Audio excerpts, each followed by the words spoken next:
Hi friends, welcome back to వంటాస్ channel. ఎలా ఉన్నారు మీరందరూ? నేనైతే చాలా బాగున్నానండి. ఈ వీడియోలో ఇన్స్టెంట్గా 15 మినిట్స్లో ఇంట్లోనే ఈజీగా టేస్టీగా ఎలా టొమాటో చట్నీ ప్రిపేర్ చేసుకోవచ్చు అనేది నేను మీకు రెసిపీ షేర్ చేస్తున్నాను. ఇది మీరు చపాతీలోకి, దోశలోకి, అన్నంలోకి కూడా యూజ్ చేసుకోవచ్చు. చాలా టేస్టీగా ఉంటుంది. సో ఈ చట్నీ ప్రిపేర్ చేసుకోవడానికి నేను ఇక్కడ 1 kg టొమాటోస్ తీసుకొని చిన్న చిన్న ముక్కలుగా కట్ చేసి పెట్టుకున్నాను.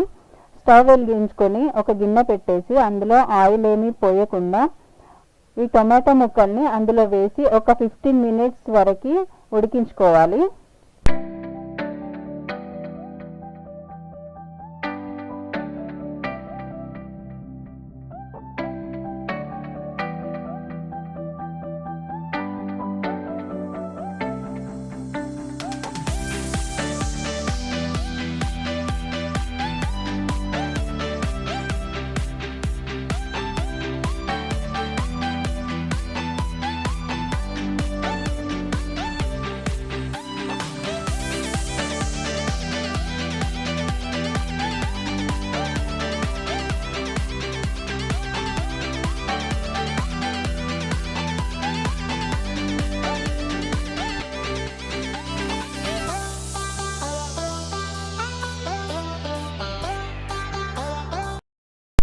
సో ఇది ఉడికించుకునేటప్పుడు ఒక నిమ్మకాయ సైజ్ అంతా చింతపండుని యాడ్ చేసుకోండి.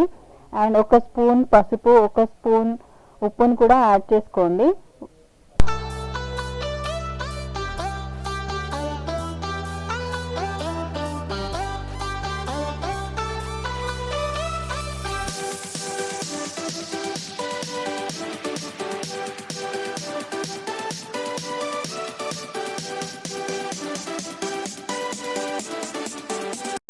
ఫిఫ్టీన్ మినిట్స్ ఉడికించుకున్న తర్వాత ఇలా ఉంటుంది. సో ఇప్పుడు దీన్ని పోపు పెట్టుకోవాలి. దానికోసం 5 నుంచి 6 ఎండుమిర్చిని చిన్న చిన్న ముక్కలుగా కట్ చేసి పెట్టుకోండి. అండ్ 10-15 వెల్లుల్లి రెబ్బల్ని చిన్న చిన్న పీసెస్ కట్ చేసుకోండి. అండ్ ఒక 4 టీ స్పూన్స్ ఆఫ్ అల్లం వెల్లుల్లి పేస్ట్ తీసుకోండి. అండ్ కొద్దిగా కరివేపాకు కూడా పక్కన పెట్టేసుకోండి.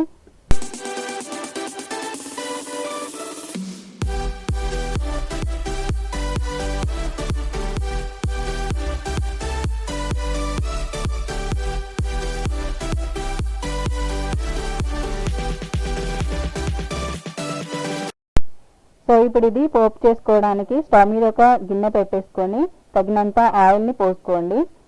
ఫ్లేమ్ని మీడియంలోనే ఉంచండి, హైలో పెట్టొద్దు. అండ్ ఇందులో ఒక స్పూన్ జీలకర్ర, ఒక స్పూన్ ఆవాలు అండ్ ముందుగానే కట్ చేసి పెట్టుకున్న వెల్లుల్లి రెబ్బలు వేసుకోండి. అండ్ నెక్స్ట్ ఇందులో కరివేపాకు అండ్ లాస్ట్లో కొంచెం పసుపు అండ్ ఎండుమిర్చి ముక్కల్ని వేసి స్టవ్ ఆఫ్ చేసి పక్కన పెట్టేయండి. ఎండుమిర్చి తొందరగా మాడిపోతాయి, అందుకని తొందరగా స్టవ్ ఆఫ్ చేసేయండి.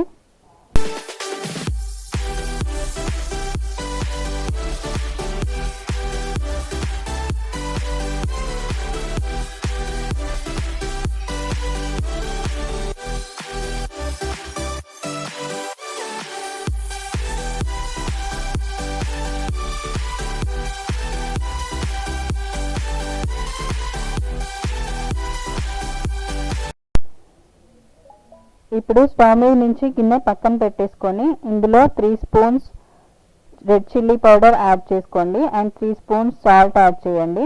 అండ్ 2 స్పూన్స్ ఆఫ్ జీలకర్ర మెంతుల పొడి అండ్ 2 స్పూన్స్ ఆవ పొడి యాడ్ చేసుకోండి. అండ్ ముందుగానే మనం ప్రిపేర్ చేసి పెట్టుకున్న అల్లం వెల్లుల్లి పేస్ట్ని కూడా ఇందులో వేసి బాగా కలుపుకోండి.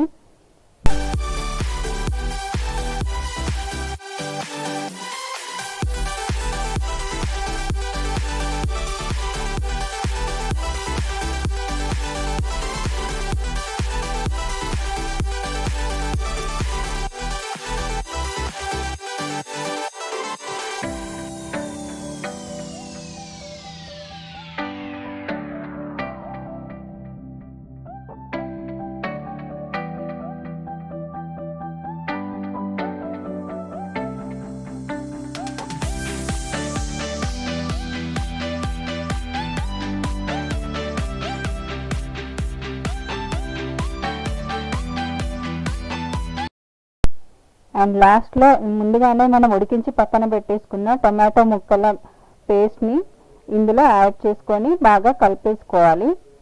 అండ్ దెన్ దీన్ని ఒక సర్వింగ్ బౌల్లోకి తీసుకొని సర్వ్ చేసుకోవడమే.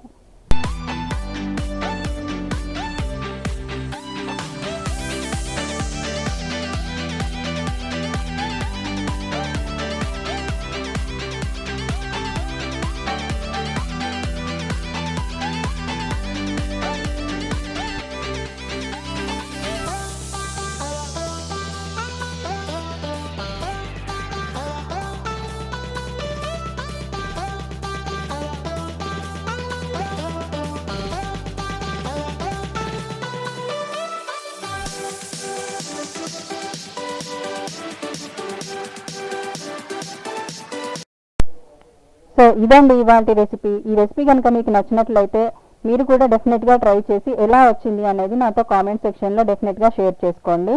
అండ్ ఈ వీడియో కనుక మీకు నచ్చినట్లయితే please like and share this video and please subscribe my channel for more videos. Thanks for watching.